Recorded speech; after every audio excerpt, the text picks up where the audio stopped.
别哭，你别哭，妈马上回来，马上回来，马上。 रोना नहीं मेरी बच्ची, माँ भी वापस आ रही है, रोना मत, मैं वापस आ रही हूँ।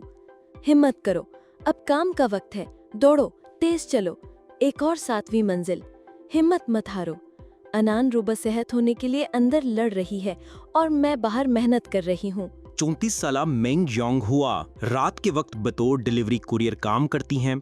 उनकी 4 साला बेटी आन आन कब्लज़ वक्त पैदाइश के दौरान ऑक्सीजन की कमी के बायस दिमागी फालिज में मुब्तला हो गई थी।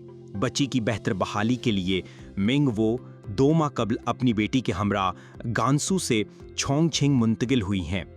वो अभी सेहत की बहाली के अमल में कुछ बेहतरी दिखा ही रही थी कि अचानक हालत बिगड़ गई, इसलिए उसे दोबारा आईसीयू मुंतकिल करना पड़ा। अगर इलाज कामयाब रहा तो वो बिल्कुल आम बच्चों की तरह चलने, बोलने और अपने काम खुद करने के काबिल हो जाएगी। आन आन एक ना एक दिन आम बच्चों की तरह जिंदगी गुजार सकेगी। शायद यही वो उम्मीद है जिससे मेंग को ताकत मिलती है। बेटी की सेहत बहाल करने के लिए मेंग उसे सुलाने के बाद काम शुरू करती है। वो खुद दिन में बमुश्किल 2 से 3 घंटे ही सो पाती है। जब मेंग ने अपनी वीडियो सोशल मीडिया पर शेयर की तो उसकी कहानी ने बेशुमार लोगों के दिल छू लिए। बहुत से लोग कहते हैं कि मेंग का हौसला गैर मामूली है। मेंग का भी कहना है कि माँ की दुनिया में हार मानने का कोई ऑप्शन नहीं होता, मस्बत सोच ही सब कुछ है।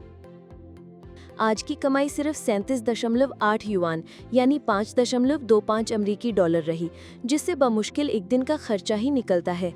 जिंदगी इतनी हंगामा खेज है कि अगर आप मजबूत ना रहें तो चंद दिन गुजारना भी मुश्किल हो जाए, सालों की तो बात ही छोड़ें।